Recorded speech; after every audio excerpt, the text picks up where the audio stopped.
You wound up over that period of time living or doing a lot of meditation. Mm-hmm. Also, I imagine taking a lot of photographs. Yeah, yeah, took a lot of photographs. Indians, they love to be photographed. Aha. They don't see it as an invasion for some reason. In fact, as soon as they saw the camera, usually you get a bunch of children around you and they wanted their pictures taken. That's fun. Yeah. Yeah, that's fun. Well, another, you have an affinity with the sea. You fell in love with Maui in 1972. And then you didn't get back here for 25 years. Right. What's that story? Well, I was married at the time, and my wife and I came over to, actually we started in Kauai. As soon as my foot hit the surface, the soil, and I saw the mountains, it was as if the mountains were embracing me, like I was home.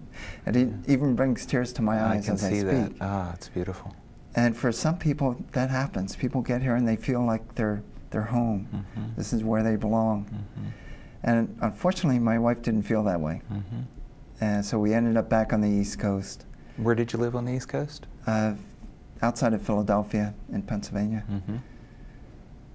And I stayed around until my sons were on their own, which was a wonderful experience. And as soon as they were on their own, I came back home. Mm-hmm. That sounds very much like my experience, except I didn't come here in 1972. Very much like my experience. But you really have an affinity for the ocean. You're a dive instructor. That's part of what helped you make a segue to Maui. To Maui, yeah. So you take out people on tours, and one of the things that you really love is to help people get over their fears in the water. You were telling me about that. Yeah, that's probably one of the most rewarding aspects of the job I do. I don't teach diving anymore. I probably stopped that about 5 years ago. But we take people out snorkeling, and the most rewarding aspect is when you have somebody that has either gone through a near-drowning experience or they can't swim a lick, and they still want to go in the water. So you get them out there, and the most important thing for anybody in association with water is to get to a point where they can relax. And once they do that, once they relax, we give them plenty of flotation devices to keep them up on top. But once they realize nothing's going to happen and they can relax, it virtually opens up a totally different reality for them, because their whole world has been above water. Now just with one glance, they stick their face in the water, and there's a whole new set of life, a whole new situation. There's fish swimming below them. And they've seen fish maybe on their plate before, but never swimming around the ocean. Yeah. And usually those people are the last ones to come out of the water. Oh. They just get enthralled. Yeah, yeah. Yeah, you know, I'm just remembering now that the first time that I looked under the water was in the Red Sea in Israel. What Red Sea is supposed to be beautiful. It was unbelievable. To this day, I don't think I've seen anything as incredible as that was. Enormous coral and fish, and it was. I can remember now putting my face under the water and having that first glance, and it was like, a whole other world. It's like looking into a whole other world. It is. It just alters your reality, and just like that. In just a second. Yeah. Yeah. And you have an affinity for sharks. You have an affinity for sharks. You swim with the sharks, and you get close to them.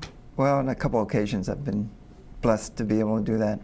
The first encounter I ever had with a shark was actually off of Atlantic City. Atlantic City, New Jersey. Yeah. Huh. It was 5 miles out to sea. We were scuba diving on a wreck, and me and my buddy had gone down to the wreck. We swam all through it, and something felt a little strange that day. Something felt just a little different.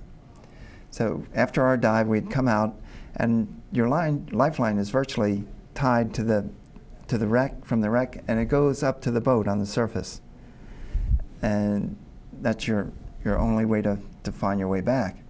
So we were coming up We had just come off the bottom, and we're coming up the line. And out of the corner of my eye, I see this huge shadow.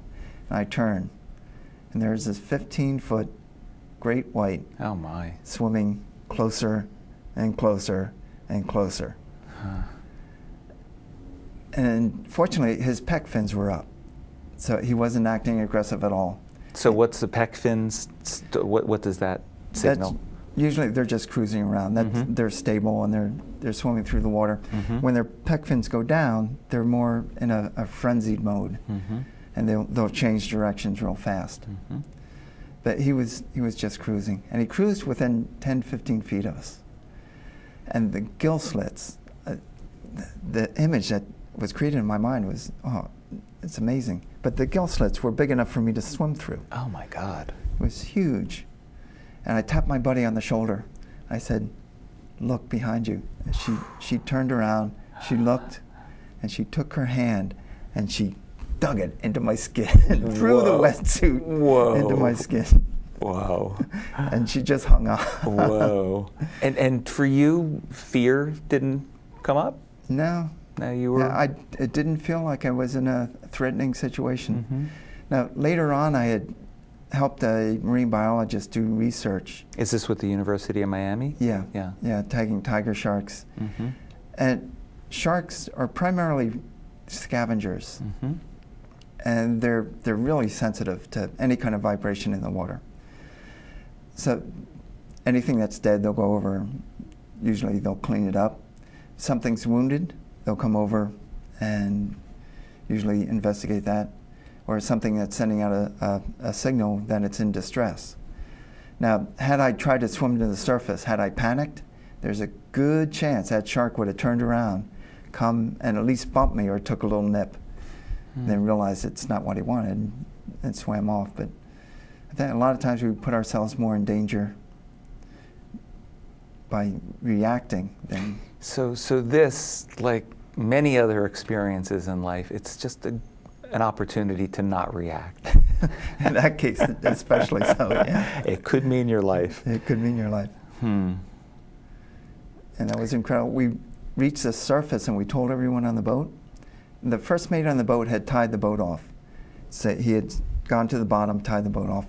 And when we told him there was a shark down there was no way he was getting back in the water. He said, no way, I'm not getting back in the water. So me and another diver, we went back down and untied the boat. And when we got back down there, same shark swam by again. Amazing. Yeah. I'm going to go into another part of your life that's near and dear to you is Toastmasters.